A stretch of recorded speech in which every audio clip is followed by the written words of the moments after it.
Good morning students.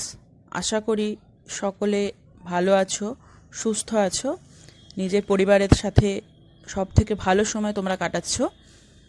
তো এখন সময়ের সাথে সাথে যদিও সংক্রমণের যে সংখ্যা সেটা কিন্তু অনেকটা কমেছে, তবু আমাদেরকে কি করতে হবে, সাবধানতা অবলম্বন করে সাধারণ জীবনযাপন কিন্তু করে চলতে হবে। কারণ এই করোনা রোগটি এমনই রোগ যে রোগটির কিন্তু এখনও পর্যন্ত কোনো প্রতিষেধক সেভাবে তৈরি করা সম্ভবপর হয়নি। কিন্তু আমাদের তো থেমে থাকলে চলবে না, জীবন প্রবহমান। তাই আমাদেরকে কিন্তু করোনার সাথে মোকাবিলা করেই আমাদের সাধারণ জীবনযাপন কিন্তু চালনা করতে হবে। তার সাথে সাথে অবশ্যই আমাদের কি করতে হবে, শিক্ষাক্রমে আমাদের নতুন পরিবর্তন এসছে, জানো, জাতীয় শিক্ষানীতি নতুন তৈরি হয়েছে। তো সেই অনুযায়ী কিন্তু আমাদের শিক্ষাক্রমকেও আস্তে আস্তে কিন্তু ধীর পায়ে হলেও এগিয়ে নিয়ে যেতে হবে। তোমাদের আজকে শুরু করব CC2 এ এডুকেশনাল স্টাডিজের ইউনিট নাম্বার 6-এর প্রথম সাব পয়েন্ট কি আছে, পলিটিক্যাল নেচার অফ এডুকেশন, শিক্ষায় রাজনৈতিক প্রকৃতি। ঠিক আছে, শিক্ষার রাজনৈতিক প্রকৃতি কি বলছে? বলছে আমাদের যে শিক্ষার প্রাঙ্গণ সেটা কিন্তু অতীতে বলো বা বর্তমানে বলো সর্বদাই কিন্তু প্রত্যক্ষ বা পরোক্ষভাবে রাজনৈতিক প্রভাবযুক্ত হয়ে এসেছে। তাহলে আমরা বলতে পারি শিক্ষার অঙ্গন কি হয়েছে, শিক্ষার অঙ্গন কিন্তু রাজনৈতিক প্রভাবযুক্ত থাকছে সবসময়, সেটা অতীতে বলো বা বর্তমানে বলো। ঠিক আছে, যেমন দেখো অতীতে কি হতো, অতীতে রাজা যারা থাকতেন আদিবৈদিক যুগ বা ব্রাহ্মণ যুগে, তারা কি করতেন, তারা রাজনৈতিক স্বার্থে তারা কিন্তু শিক্ষার অঙ্গনে তারা ডাইরেক্টভাবে অর্থাৎ প্রত্যক্ষভাবে কিন্তু যুক্ত থাকতেন না, কিন্তু তারা আনুগত্যের বিনিময়ে এই শিক্ষার অঙ্গনকে কি দিতেন, অর্থ সাহায্য, জমিদান এগুলো কিন্তু করতেন। তাহলে আমরা বলতে পারি অতীতে অর্থাৎ আদিবৈদিক যুগ বা ব্রাহ্মণ যুগে কি হতো, তোমার শিক্ষার অঙ্গনের সাথে রাজনৈতিক প্রভাব ছিল পরোক্ষভাবে যুক্ত থাকতো, প্রত্যক্ষভাবে কিন্তু যুক্ত থাকতো না। ঠিক আছে, এবার কি বলছে, এছাড়া মধ্যযুগ বা ইসলামীয় যুগে কি হতো, মধ্যযুগ বা ইসলামীয় যুগে কি হয়েছে, তখন কি হতো, তখন তারা কোন শিক্ষার উপর প্রাধান্য দিত, ইসলামীয় শিক্ষার উপর প্রাধান্য দিত। এবং তারা কি করতেন, তাদের যারা থাকতেন বাদশাহ বা সুলতান, তারা যদি শিক্ষার পৃষ্ঠপোষক হন তাহলে কি হতো, তাদের আমলে শিক্ষার কিন্তু উৎকর্ষ সাধন হতো। কিন্তু যদি তারা উদাসীন হতেন শিক্ষার ব্যবস্থা সম্পর্কে, তাহলে কিন্তু তাদের আমলে কি হতো বা শাসনকালে কি হতো, শিক্ষার অধঃপতন হতো। তাহলে আমরা বলতে পারি যে ইসলামীয় যুগে কি হতো, ইসলামীয় যুগে যে শিক্ষা ব্যবস্থার উপর যে রাজনৈতিক প্রভাব ছিল সেটা কিন্তু ব্যক্তিকেন্দ্রিক একটা প্রভাব ছিল, অর্থাৎ স্বৈরাচারী মনোভাবের উপর ভিত্তি করে কিন্তু রাজনীতিটা পরিচালিত হতো। ঠিক আছে, এবার বলছে আমাদের আধুনিক যুগ। আধুনিক যুগ বলে এখনকার যুগের কথা বলা হচ্ছে না, আধুনিক যুগে মানে অ্যাকচুয়ালি নবজাগরণ বা আধুনিক যুগের যে পত্তন অর্থাৎ উত্থান যেটা হয়েছিল কবে থেকে, যখন ইংরেজরা আমাদের দেশে শাসন করার জন্য প্রভাব বিস্তার করেন এবং তারা আমাদের দেশে বাণিজ্য করতে আসেন। ঠিক আছে, তারা কি করেছিলেন, তারাও কিন্তু আমাদের শিক্ষার ক্ষেত্রে যথেষ্ট অবদান রেখেছেন, কিন্তু যদিও সেই অবদান কিন্তু স্বার্থের তাগিদে তারা সেই অবদানটা রেখেছেন। যেমন ধরো ইংরাজি ভাষার শিক্ষা প্রদান বা তোমার ছুঁয়ে পড়া নীতি, এই জিনিসগুলো কিন্তু তারা প্রবর্তন করেছিলেন, বা উডের ডেসপ্যাচ, এগুলো কিন্তু তারা প্রবর্তন করেছিলেন। কি জিনিসগুলো একটু শুনি। প্রথমে কি বলছে, ইংরাজি ভাষা শিক্ষা, যেটা তোমরা জানো আমাদের প্রথম দিকে কি দেওয়া হতো, তখন ইংরাজি ভাষা বা এটাকে বলা হচ্ছে পাশ্চাত্য ভাষা, আর আমাদের দেশ অর্থাৎ প্রাচ্য ভাষা কি ছিল, সংস্কৃত। ঠিক আছে, এই ভাষাটা ছিল আমাদের প্রাচ্য ভাষা। তখন কি করা হতো, টোলের মাধ্যমে শিক্ষাদান করা হতো। কিন্তু ইংরেজরা কি করলো, এসে প্রাচ্য ভাষার যে কাঠামো অর্থাৎ যে সংস্কৃত ভাষার মাধ্যমে তাদের পাঠদান করা, সেগুলো কিন্তু তারা প্রায় আস্তে আস্তে বিলুপ্তির পথে নিয়ে গেল, এবং আস্তে আস্তে কিসের পত্তন করলো, ইংরাজি ভাষার মাধ্যমে শিক্ষাদানের যে জায়গা সেটা কিন্তু তারা পত্তন করলো। তাহলে বলতে পারি তারা কিন্তু তাদের শাসনটাকে যথেষ্টভাবে সুন্দরভাবে সংগঠিত করার জন্য তারা কিন্তু ইংরাজি ভাষা প্রচলন করেছিল, এবং তা করেছিল আমাদের প্রাচ্য ভাষার যে শিক্ষা ব্যবস্থা সেটাকে কিন্তু দুর্বল করে দিয়ে। ঠিক আছে, এবার আসে চুঁয়ে পড়া নীতি। চুঁয়ে পড়া নীতিটা কি, চুঁয়ে পড়া নীতিটাই বলছে যে সমাজের যারা উচ্চবৃত্ত বা উচ্চ শ্রেণীর মানুষ তাদের শিক্ষাদান করলেই সমাজের অন্যান্য যারা শ্রেণীর মানুষ যেমন মধ্যবিত্ত বা নিম্নবিত্ত মানুষ তারা কিন্তু আস্তে আস্তে শিক্ষা পাবে। কাদের মাধ্যমে? সেই উচ্চবিত্ত মানুষদের কাছ থেকে। অর্থাৎ উচ্চবিত্তদের যদি শিক্ষাদান করা হয় তাদের থেকে সেই শিক্ষার ধারা আস্তে আস্তে চুঁয়ে মধ্যবিত্ত এবং আস্তে আস্তে চুঁয়ে সেটা নিম্নবিত্তের কাছে এসে পৌঁছাবে। এর মাধ্যমে শিক্ষাক্রমটা চালানো সম্ভবপর হবে, যদিও সেটা কিন্তু হয়নি। ঠিক আছে, তাহলে আমরা বলতে পারি যে এই যে ইংরেজ শাসনে শিক্ষার যে অগ্রগতি হয়েছিল সেটা কিন্তু তারা কি করেছিলেন, তারা দীর্ঘ সময়ব্যাপী একটা শাসনকালকে প্রতিষ্ঠিত করার জন্য স্বার্থান্বেষণে তৈরি একটি কিন্তু শিক্ষা ব্যবস্থার কথা তারা বলেছিলেন। তাহলে এখান থেকে আমরা দেখো যেমন আদি বৈদিক যুগ, ব্রাহ্মণ যুগ, তারপর ইসলামীয় যুগ এবং তারপর আধুনিক যুগ, পরপর দেখো যে যুগগুলোতে রাজনৈতিক যখন পরিবর্তন হচ্ছে তখনই কিন্তু শিক্ষার অঙ্গনে বা শিক্ষার প্রাঙ্গণে পরিবর্তন হচ্ছে। সে প্রত্যক্ষভাবে রাজনৈতিক যোগ থাকুক শিক্ষা অঙ্গনের সাথে বা পরোক্ষভাবে থাকুক। তাহলে আমরা বলতে পারি রাজনৈতিক পরিবর্তনের সাথে শিক্ষার পরিবর্তন কিন্তু সমানুপাত সম্পর্কের মধ্যে দিয়ে চলেছে। ঠিক আছে, এবার কি বলছে, এটা হলো তোমার শিক্ষায় রাজনৈতিক প্রভাব। ঠিক আছে, তাহলে শিক্ষার রাজনৈতিক প্রভাবের ভেতরে কি বলছে, প্রথমে আমরা আসবো কি শিক্ষার রাজনৈতিক প্রভাবের ভেতরে আমরা পূর্বে কিরকম ছিল শিক্ষা ব্যবস্থা, এখন কিরকম শিক্ষা ব্যবস্থা হয়েছে, কিভাবে পূর্বে রাজনৈতিক প্রভাব দুষ্ট ছিল, এখন কিভাবে প্রভাব দুষ্ট হচ্ছে বা প্রভাব যুক্ত হচ্ছে, সেটা আমরা কিন্তু আস্তে আস্তে বলবো। যেমন তার ভেতরে কি বলবো, ব্রাহ্মণ যুগ আদি বৈদিক যুগে কি হতো, তারপর ইসলামীয় যুগে কি হতো, তারপরে কি হলো আধুনিক যুগে কি হতো, এবং এখন বর্তমানে কি হয়েছে, বর্তমানেও কিন্তু আমরা বলতে পারি শিক্ষা ব্যবস্থা কিন্তু রাজনৈতিক প্রভাব দুষ্ট বা প্রভাব যুক্ত। কিরকম, এই যে নতুন জাতীয় শিক্ষানীতি তৈরি হয়েছে, যে নতুন যে জাতীয় শিক্ষানীতি তৈরি হয়েছে 2020 সালে, সেই শিক্ষানীতিও কিন্তু আমরা বলতে পারি রাজনৈতিক প্রভাবযুক্ত। কারণ এই সেটা কিন্তু ডাইরেক্ট নয়, অর্থাৎ প্রত্যক্ষভাবে নয়, পরোক্ষভাবে কিন্তু এটা রাজনৈতিক প্রভাবযুক্ত। কারণ নির্দিষ্ট একটি দলের শাসনকালেই কিন্তু এটা তোমার তৈরি করা হয়েছে এবং সেটা কিন্তু তোমার সবার সামনে পরিবেশনা করা হয়েছে। তাহলে এটা আমরা বলতে পারি যে এটা কিন্তু রাজনৈতিক প্রভাবযুক্ত একটি শিক্ষা ব্যবস্থা বা রাজনৈতিক প্রভাবযুক্ত একটি শিক্ষা নীতি। এটাই হলো তোমাদের শিক্ষায় রাজনৈতিক প্রকৃতি। ঠিক আছে, এরপর আমরা কি পড়বো, এরপরে বলছে শিক্ষায় রাজনৈতিক প্রকৃতি। এই সাব ইউনিটের ভেতরে কি আছে, এই সাব ইউনিটের ভেতরে আছে গণতান্ত্রিক শিক্ষা ব্যবস্থা, ডেমোক্রেটিক এডুকেশন সিস্টেম। কি জিনিসটা বলছে, স্বাধীনতা অর্জনের পর ভারতবর্ষকে কি করা হয়েছিল, গণতান্ত্রিক রাষ্ট্র হিসেবে স্বীকৃতি দান করা হয়েছিল। অর্থাৎ এই রাষ্ট্রের মূল যে কাঠামোটা তৈরি হবে সেটা কার মাধ্যমে তৈরি হবে, জনগণের মাধ্যমে তৈরি হবে।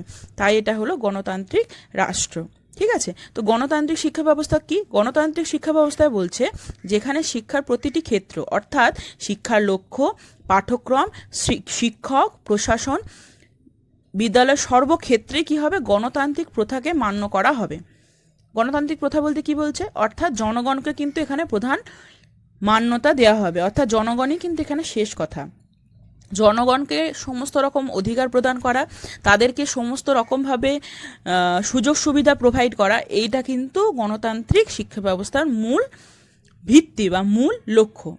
ঠিক আছে, এবার বলছে কি গণতন্ত্রের কি বৈশিষ্ট্য হবে, অর্থাৎ ক্যারেক্টারিস্টিক্স অফ ডেমোক্রেসি। কি বলছে, 5টি তোমার বৈশিষ্ট্য বা ক্যারেক্টারিস্টিক্সের কথা বলা হয়েছে। প্রথমটা কি বলছে, গণতন্ত্র ব্যক্তির মর্যাদাকে স্বীকৃতি দেবে, অর্থাৎ ব্যক্তির যে মর্যাদা, প্রত্যেকটা ব্যক্তি আমাদের এই গণতান্ত্রিক রাষ্ট্র তৈরি করতে কিন্তু অত্যন্ত গুরুত্বপূর্ণ। সেরকম শিক্ষা ব্যবস্থার ক্ষেত্রে প্রত্যেকটি জনগণ বা গণতন্ত্র কিন্তু অবশ্যই বা প্রত্যেকটি ব্যক্তি কিন্তু আমাদের এই শিক্ষা ব্যবস্থার জন্য অত্যন্ত গুরুত্বপূর্ণ। তাই প্রত্যেকটা ব্যক্তিকে কিন্তু তার যথাযোগ্য মর্যাদা প্রদান করতে হবে। এছাড়া কি বলছে, সকলের অধিকারকে নিশ্চিত করা। সকলের অধিকার কিসের ভিত্তিতে, সকলের যে অধিকারগুলো আছে, শিক্ষার অধিকার, বক্তব্য প্রদানের অধিকার, মতামত প্রদানের অধিকার, বাসস্থানের অধিকার, খাদ্যের অধিকার, এই যে অধিকারগুলো, এই অধিকারগুলো কিন্তু তাদের কি করতে হবে, তাদেরকে কিন্তু সুনিশ্চিতকরণ করতে হবে জনগণের। ঠিক আছে, তৃতীয় কি বলছে, গণতন্ত্র কি করবে, রাজনৈতিক এবং সামাজিক স্বাধীনতাকে মর্যাদা দেবে। একজন ব্যক্তি রাজনৈতিক এবং সামাজিক যে স্বাধীনতা, সে বক্তব্য পেশের ক্ষেত্রেই হোক বা যে কোনো সামাজিক বা রাজনৈতিক কাজকর্মের ক্ষেত্রেই হোক, তাকে কিন্তু স্বীকৃতি দেবে গণতন্ত্র। 4 নম্বর কি বলছে, গণতন্ত্রে ব্যক্তির অধিকার এবং দায়িত্বকে স্বীকৃতি দেবে। গণতন্ত্র কি করে, প্রত্যেকটা ব্যক্তির যে অধিকারগুলো সেগুলো তো অবশ্যই সুনিশ্চিত করেন এবং স্বীকৃতি দেয়, তার সাথে সাথে তার যে দায়িত্ব, নাগরিক হিসেবে তার যে দায়িত্ব, সেটাকেও কিন্তু স্বীকৃতি দেয় কে, গণতন্ত্র। ঠিক আছে। পঞ্চম কি বলছে, গণতন্ত্র 3টি মূল্যবোধের ওপর গুরুত্ব আরোপ করে। সেই 3টি মূল্যবোধ কি? সেই 3টি মূল্যবোধ হলো স্বাধীনতা, সমতা অর্থাৎ ইকুয়ালিটি নট ইকুইটি, ইকুয়ালিটি অর্থাৎ সবাইকে সমানভাবে দান করা, আর ভ্রাতৃত্ববোধ, সৌভ্রাতৃত্ববোধ, সবার সাথে সুসম্পর্ক বজায় রেখে ভাই ভাই মনোভাবের মাধ্যমে বসবাস করা, সেই সৌভ্রাতৃত্ববোধ। এই 3টে মূল্যবোধের ওপরে কিন্তু গণতন্ত্র গুরুত্ব দেবে। ঠিক আছে। এবার আসছে গণতন্ত্র এবং শিক্ষার লক্ষ্য। গণতন্ত্র এবং শিক্ষার লক্ষ্য অর্থাৎ democracy and aims of education. কি বলছে? 1952-53 সালে কোন কমিশন গঠন হয়েছিল? মুদালের কমিশন বা মাধ্যমিক শিক্ষা কমিশন। যে শিক্ষা কমিশন কি মাধ্যমিক শিক্ষার উপরে সব থেকে বেশি গুরুত্ব আরোপ করেছিল। সেই কমিশন কি বলছে? সেই কমিশন বলছে শিক্ষার অন্যতম লক্ষ্য হবে শিক্ষার্থীদের একজন গণতান্ত্রিক নাগরিক হিসেবে গড়ে তোলা। অর্থাৎ একজন গণতান্ত্রিক দেশে শিক্ষার্থীকে একজন গণতান্ত্রিক নাগরিক হিসেবে গড়ে তোলাই হবে শিক্ষার অন্যতম গুরুত্বপূর্ণ লক্ষ্য। ঠিক আছে। এছাড়া আরও যে লক্ষ্যগুলোর কথা বলেছে শিক্ষার, সেগুলো কি কি? বৃত্তির ক্ষেত্রে উৎকর্ষতা বৃদ্ধি করা, ব্যক্তিত্বের বিকাশ করা এবং নেতৃত্ব দানের গুণাবলীর বিকাশ সাধন করা। ঠিক আছে। কারণ যেহেতু এটা স্বাধীনতার পরেই প্রায় এই কমিশনটা গঠন হয়েছিল, রাধাকৃষ্ণ কমিশনের পরেই, তাই এই কমিশনে কি বলেছিল? নেতৃত্ব দানের অর্থাৎ এই রাষ্ট্রকে এগিয়ে নিয়ে যাওয়ার জন্য একজন নেতা তৈরি করার কথা বলেছে। সেই জন্যই বলছে নেতৃত্ব দানের গুণাবলীর বিকাশ সাধন করতে হবে। সেটা হবে অবশ্যই শিক্ষার লক্ষ্য। কারণ তখন দরকার হয়েছিল কি, এই রাষ্ট্রকে, গণতান্ত্রিক রাষ্ট্রকে যথাযোগ্যভাবে সম্মানের সাথে এগিয়ে নিয়ে যাওয়ার জন্য একজন নেতার প্রয়োজন হয়েছিল। ঠিক আছে। এছাড়া বলছে কি, গণতান্ত্রিক শিক্ষা ব্যবস্থায় বৌদ্ধিক বিকাশের ক্ষেত্রে কিছু লক্ষ্যের কথা বলা হয়েছে। কি কি লক্ষ্যগুলো? বৌদ্ধিক অর্থাৎ বুদ্ধিগত বিকাশের ক্ষেত্রে কিছু লক্ষ্যের কথা বলা হয়েছিল। সেই লক্ষ্যগুলো কি? প্রথম বলছে কি, শিক্ষার্থীর ভেতরে চিন্তাকরণের ক্ষমতার বিকাশ। অর্থাৎ শিক্ষার্থীরা যদি চিন্তা না করে, কোনো জিনিস না ভাবে, তাহলে তার ভেতরে কি বুদ্ধির কি স্ফুরণ হবে? অর্থাৎ বুদ্ধি কি বিকাশ হবে? হবে না। তাই অবশ্যই তার বৌদ্ধিক বিকাশের জন্য তার কি বিকাশ করতে হবে? চিন্তন ক্ষমতার বিকাশ করতে হবে। পরের পয়েন্ট কি বলছে? পরের পয়েন্ট বলছে শিক্ষার লক্ষ্য হবে শিক্ষার্থীর উন্মুক্ত মনের বিকাশ সাধন করা। যদি শিক্ষার্থীর মন সংকীর্ণতা বা কুসংস্কারাচ্ছন্ন হয়, তাহলে সে কি হবে? তাহলে সে কিন্তু ভাবনা চিন্তা যেগুলো তার, সেগুলো কি হবে? সেগুলো অনেকটাই বাধাপ্রাপ্ত হবে। উন্মুক্তভাবে, নিরপেক্ষভাবে কিন্তু ভাবনা চিন্তা করতে পারবে না। তাই অবশ্যই শিক্ষার লক্ষ্য হবে কি, উন্মুক্ত মনের বিকাশ সাধন করা। প্রত্যেক ব্যক্তি মনকে কি করা? উন্মুক্ত করা এবং সংকীর্ণতা বা কুসংস্কার থেকে মুক্ত করে তার বিকাশ সাধন করা। পরের পয়েন্ট কি বলছে? শিক্ষার লক্ষ্য হবে মৌখিক বা লিখিতভাবে শিক্ষার্থীরা যাতে তাদের বক্তব্য সবার সামনে তুলে ধরতে পারে তার ব্যবস্থা করা। অর্থাৎ যদি একজন ব্যক্তির ভেতরে যে সংস্কার, সেগুলো তার ভেতরে দূর হয়ে যায়, তখন সে কি হবে? মৌখিক এবং লিখিতভাবে নিজেকে অন্যের সামনে প্রকাশ করতে পিছপা হবে না। সেইভাবে প্রকাশ করাও হলো কি তোমার শিক্ষার লক্ষ্য। আর লাস্ট কি বলছে? শিক্ষার লক্ষ্য হবে শিক্ষার্থীদের তাদের যারা ভাবনা চিন্তাগুলো, সেগুলো কি করবে? খোলাখুলিভাবে আলোচনা এবং বিনিময় করার ক্ষমতা অর্জন করবে। অর্থাৎ শিক্ষার্থীদের ভেতরে যে দ্বিধা বা দ্বন্দ্ব, অন্যের সামনে নিজেকে প্রকাশ করার যে দ্বন্দ্ব বা দ্বিধা, সেই বোধ কেটে যাবে এবং সে কি করবে? শিক্ষার্থীরা অন্যের সামনে নিজের বক্তব্য পেশ করার সময় কোনোভাবে দ্বিধাবোধ না রেখেই এবং যথেষ্ট কনফিডেন্সের সাথে অন্যের সামনে নিজের বক্তব্যকে পরিবেশন করতে পারবে। তাহলে এগুলো হলো বৌদ্ধিক বিকাশের লক্ষ্য। কি কি তাহলে লক্ষ্য হলো? প্রথম হলো তাকে কি করতে হবে? চিন্তান ক্ষমতার বিকাশ সাধন করতে হবে। দ্বিতীয় কি হলো? উন্মুক্ত মনের বিকাশ সাধন করতে হবে। তৃতীয় কি হলো? তাকে মৌখিক বা লিখিতভাবে সে যাতে তার বক্তব্য অন্যের সামনে পেশ করতে পারে, সেই ক্ষমতার বিকাশ সাধন করতে হবে। চতুর্থভাবে তার হলো শিক্ষার্থীর চিন্তাভাবনাগুলোকে কি করতে হবে? মুক্ত করতে হবে এবং তার সাথে সাথে খোলাখুলি আলোচনা বা বিনিময় করার ক্ষমতা তাদেরকে অর্জন করতে হবে। এগুলো হলো শিক্ষার লক্ষ্য, বৌদ্ধিক বিকাশের লক্ষ্য। এবার বলছে গণতান্ত্রিক শিক্ষার নৈতিক কিছু লক্ষ্য আছে, যেমন কি ধৈর্য, শৃঙ্খলা বা সহযোগিতার মনোভাব গড়ে তোলা এবং সর্বোপরি চারিত্রিক বিকাশ তৈরি করা। ঠিক আছে। তার জন্য কি করতে হবে? অবশ্যই ধৈর্য বা নৈতিকতা বোধ বা শৃঙ্খলা বোধ, এগুলো গঠনের জন্য অবশ্যই কি করতে হবে? সকলের সাথে একসাথে মিলেমিশে বসবাস করার যে ক্ষমতা, সেটা কিন্তু তাকে অর্জন করতে হবে। অর্থাৎ সৌভ্রাতৃত্ববোধ বা একত্রে বসবাসের যে চাহিদা, সেই চাহিদাটা কিন্তু তাকে পূরণ করতে হবে। দ্বিতীয় কি? সামাজিক ন্যায়ের প্রতি আস্থা রাখতে হবে। অর্থাৎ নিজে কিন্তু ন্যায় ব্যবস্থাকে হাতে তুলে নিলে হবে না, সামাজিক ন্যায়ের ওপর আস্থাশীল হতে হবে। তবেই কিন্তু সমাজ এবং আমাদের দেশ যথাযথভাবে গণতান্ত্রিক নিয়মের মাধ্যমে কিন্তু এগিয়ে চলবে। তৃতীয় কি বলছে? দেশপ্রেমের বিকাশ, অর্থাৎ দেশকে ভালোবাসা, মাতৃভূমিকে ভালোবাসা, সেই বোধের বিকাশ সাধন করতে হবে। চতুর্থ কি বলছে, আন্তর্জাতিকতা মানসিকতার বিকাশ। অর্থাৎ আমরা দেশের একটা দেশে আমরা হয়তো বসবাস করছি, যেটার নাম হচ্ছে ভারতবর্ষ। সেরকম পৃথিবীতে অনেক দেশ আছে, সেই সমস্ত দেশের সাথে একত্রে সবাই মিলে মিশে একটা কাজ করা, মিলেমিশে সমস্ত ব্যাপারে এগিয়ে যাওয়া। এই যে ধরো যে গ্রিন হাউস এফেক্ট তৈরি হয়েছিল, তার বিরুদ্ধে কিন্তু শুধুমাত্র ইন্ডিয়া নয়, পৃথিবীর সমস্ত দেশে কি করেছিল, একটা সমস্ত দেশই নিজের মতো করে একটা পরিকল্পনা করেছিল যে কিভাবে এটা রোখা যায়। তাহলে এরা কি করছে, আন্তর্জাতিকতা বোধের মাধ্যমে তো একটা নির্দিষ্ট বিষয়ের ওপর তারা একত্রে মতামত প্রদানের মাধ্যমে কি করছে, তারা একটা বিষয় সম্পর্কে প্রতিরোধ গড়ে তুলছে। তো এটাই হলো আন্তর্জাতিকতা মানসিকতার বিকাশ। ঠিক আছে, তাহলে শিক্ষার নৈতিক লক্ষ্যগুলো কি, ধৈর্য, শৃঙ্খলা এবং সহযোগিতার মনোভাব গঠন করা, এছাড়া চারিত্রিক বিকাশ সাধন করা, তার সাথে সাথে একত্রে বসবাসের চাহিদা পূরণ করা এবং সামাজিক ন্যায়ের প্রতি আস্থাশীল হওয়া, দেশপ্রেমের বিকাশ সাধন করা এবং আন্তর্জাতিক মানসিকতার বিকাশ সাধন করা। এটা পুরোটাই হলো কি গণতন্ত্র এবং শিক্ষার লক্ষ্য। ঠিক আছে, এবার আসছি কি পাঠ্যক্রম। গণতন্ত্রের পাঠ্যক্রম কীরকম হবে সেটা নিয়ে বলা হচ্ছে। গণতন্ত্রে যে পাঠ্যক্রম তৈরি হবে, গণতান্ত্রিক শিক্ষা ব্যবস্থা যে পাঠ্যক্রম তৈরি হবে সেটা কিছু নীতির ওপর প্রতিষ্ঠিত হবে। সেই নীতিগুলো কি, প্রথমে বলছে শিক্ষার্থীর চাহিদা এবং প্রত্যাশার ওপর গুরুত্ব আরোপ করা হবে। অর্থাৎ যে পাঠ্যক্রম, গণতান্ত্রিক শিক্ষা ব্যবস্থার যে পাঠ্যক্রম হবে তা কী করবে, শিক্ষার্থীকে অগ্রাধিকার দেবে। অর্থাৎ শিক্ষার্থীর চাহিদা এবং প্রত্যাশাকে কিন্তু তারা অগ্রাধিকার দেবে। বোঝা গেল।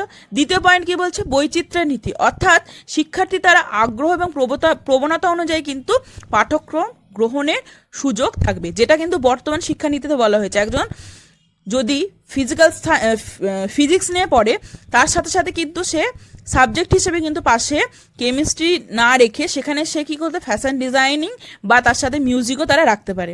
বর্তমানে শিক্ষানীতিতে কিন্তু এই বৈচিত্র্য নীতিকে কিন্তু মান্যতা দান করা হয়েছে। এটা হলো বৈচিত্র্য নীতি। শিক্ষার্থী তার আগ্রহ এবং প্রবণতা অনুযায়ী সাবজেক্ট সিলেক্ট করবে এবং সেটা শুধু পড়াশোনা করবে। ঠিক আছে, এরপরে কি পয়েন্ট আছে, শিশু কেন্দ্রিকতার নীতি। অর্থাৎ শিশুকে এখানে মূল করা হয়েছে, অর্থাৎ শিশু এখানে হচ্ছে মেন। এখানে কি বলছে, শিশুর ওপর গুরুত্ব দিয়ে এই পাঠ্যক্রমটা গড়ে উঠবে। এখানে কি আর কি বলা হয়েছে, এখানে বলা হয়েছে যে আর কি গুরুত্ব দেওয়া হবে, শিক্ষার্থীর সক্রিয়তা এবং তার অংশগ্রহণের সর্বাধিক সুযোগ দান করতে হবে, তার উপর কিন্তু গুরুত্ব প্রদান করা হবে এই পাঠ্যক্রমে। ঠিক আছে, তাহলে এই পাঠ্যক্রমের এই নীতিটি হলো কি, শিশু কেন্দ্রিকতার নীতি। এবং তার সাথে সাথে অবশ্যই এটা কি বলতে হবে, এখানে বলতে হবে শিশুদের সক্রিয়তা এবং অংশগ্রহণের সুযোগ দানের নীতিও কিন্তু এই পাঠ্যক্রমে থাকবে।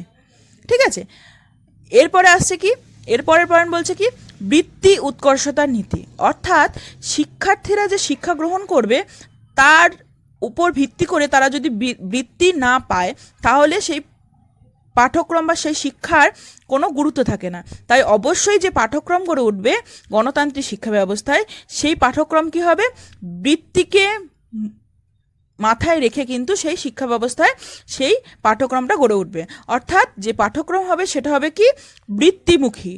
অর্থাৎ বৃত্তির জন্য উপযোগী যে পাঠ্যক্রম, সেই পাঠ্যক্রমটা কিন্তু তৈরি করা হবে। তাহলে আমরা পাঠ্যক্রমের ক্ষেত্রে, রচনার ক্ষেত্রে গণতান্ত্রিক শিক্ষা ব্যবস্থায় যে নীতিগুলি গ্রহণ করা হয় সেগুলো কি কি, প্রথমে বলছে কি, শিক্ষার্থীদের চাহিদা এবং প্রত্যাশার উপর গুরুত্ব দান করা হবে। দ্বিতীয় কি বলছে, বৈচিত্র্য নীতি। অর্থাৎ শিক্ষার্থীদের আগ্রহ এবং প্রবণতার ওপর ভিত্তি করে সাবজেক্ট বা বিষয় সিলেকশন করে পড়াশোনা করতে পারবে। তৃতীয় কি বলছে, শিশু কেন্দ্রিকতার নীতি, যেখানে শিশুকে কি করা হবে, মূল বা কেন্দ্র হিসেবে ধরা হবে এবং তার সাথে সাথে তাদের সক্রিয়তা এবং অংশগ্রহণের সুযোগ দানের ব্যবস্থা করতে হবে। আর চতুর্থ কি, বৃত্তিমুখী বা বৃত্তি উৎকর্ষতার নীতি, যেখানে কিন্তু শিক্ষা ব্যবস্থা বা পাঠ্যক্রম এমন হবে যা হবে বৃত্তিমুখী বা বৃত্তি উপযোগী। ঠিক আছে, এবারে আসছি গণতান্ত্রিক যে শিক্ষা ব্যবস্থা, সেখানে শিক্ষা এবং শিক্ষণ পদ্ধতি কী হবে, অর্থাৎ শিক্ষণ পদ্ধতি, টিচিং লার্নিং এর মেথড, সেগুলো কী কী হতে পারে। প্রথমে কি বলছে, প্রথমে বলছে দলগত কাজ। সবাই মিলে যখন একটা কাজ করা হয় সেক্ষেত্রে কি হয়, তার যে চারিত্রিক বৈশিষ্ট্যাবলী সেগুলো কিন্তু বা গুণাবলী সেগুলো উৎকর্ষিত হয় এবং তার সাথে সাথে দলগত কাজ, টিম ওয়ার্ক করার একটা কিন্তু প্রবণতা তার ভেতর গড়ে ওঠে, যা কিন্তু একটা গণতান্ত্রিক শিক্ষা ব্যবস্থায় কিন্তু খুবই উল্লেখযোগ্য। দ্বিতীয় কি বলছে, ভূমিকা অভিনয়, অর্থাৎ কোনো একটা ভূমিকায় অভিনয়ের মাধ্যমে শিক্ষা গ্রহণ করা।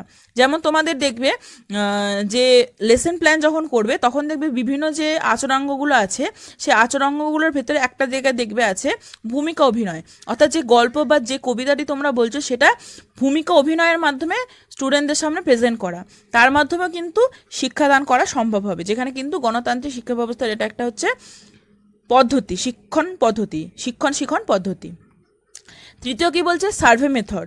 সার্ভে মেথডটা কি, সার্ভে পদ্ধতিটা কি, অর্থাৎ অল টোটাল একটা ওভারভিউ নিয়ে স্যাম্পল সিলেক্ট, একটা পপুলেশন সিলেক্ট করে তারপরে সেখান থেকে কিছু স্যাম্পল নিয়ে একটা অল টোটাল একটা ওভারভিউ করে কিছু সিদ্ধান্তে আসে, সেটা হলো সার্ভে। ঠিক আছে।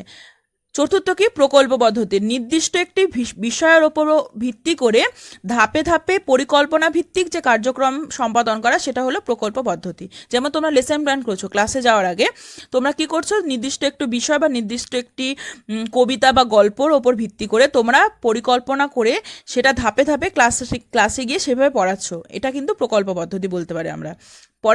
পরের পদ্ধতি কি, অনুসন্ধান পদ্ধতি, এক্সপেরিমেন্টাল মেথড। এটা কি, হাতে কলমে শিক্ষার মাধ্যমে তোমার শিক্ষাটা তারা গ্রহণ করছে। আর লাস্টে কি বলছে, নির্মাণবাদ কৌশল।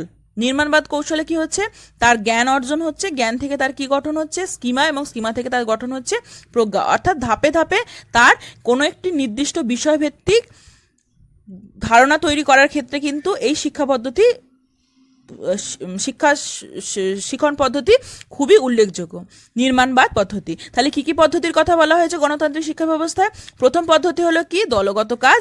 দ্বিতীয় পদ্ধতি হলো প্রকল্প পদ্ধতি। তৃতীয় পদ্ধতি হলো ভূমিকা অভিনয় বা খেলা। চতুর্থ পদ্ধতি কি, সার্ভে মেথড। পঞ্চম পদ্ধতি হলো অনুসন্ধান পদ্ধতি, এবং ষষ্ঠ যেটা সেটা হলো নির্মাণ ভিত্তিক কৌশল। এই পদ্ধতিগুলির মাধ্যমে কি করা হয়, গণতান্ত্রিক শিক্ষা ব্যবস্থায় শিক্ষাদান করা হয়, যেখানে হলো শিক্ষার্থী হলো মূল, অর্থাৎ শিক্ষার্থীকে কেন্দ্র করেই কিন্তু এই শিক্ষণ পদ্ধতিগুলো কিন্তু উল্লেখযোগ্য করা হয়েছে। অর্থাৎ গণতান্ত্রিক শিক্ষা ব্যবস্থাতে শিক্ষার্থীকে কিন্তু অত্যন্ত গুরুত্ব দেওয়া হয়েছে। ঠিক আছে, তাহলে আজকে আমরা কি কি পড়লাম? আজকে আমরা পড়লাম যে শিক্ষায় রাজনৈতিক প্রকৃতি কী, সেটা আমরা জানলাম।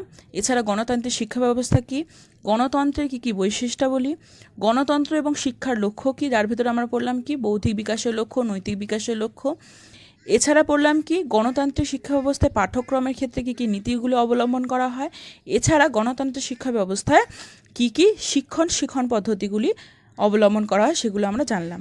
পরের দিন আমরা জানবো কি, গণতান্ত্রিক শিক্ষা ব্যবস্থায় শৃঙ্খলা কীরূপ হয়, গণতান্ত্রিক শিক্ষা ব্যবস্থায় শিক্ষক কীরূপ হন, গণতান্ত্রিক শিক্ষা ব্যবস্থায় বিদ্যালয় প্রশাসকের কী ভূমিকা থাকে, গণতান্ত্রিক শিক্ষা ব্যবস্থায় বিদ্যালয়ের কী কী ভূমিকা থাকে, এবং শিক্ষায় গণতন্ত্রকে সঠিকভাবে প্রয়োগের ক্ষেত্রে কী কী সমস্যা দেখা যায় সেগুলো কিন্তু আমরা পরের দিন পড়ব। তো তোমরা ভালো করে পড়াশোনা করো, ভালো থেকো, সুস্থ থেকো।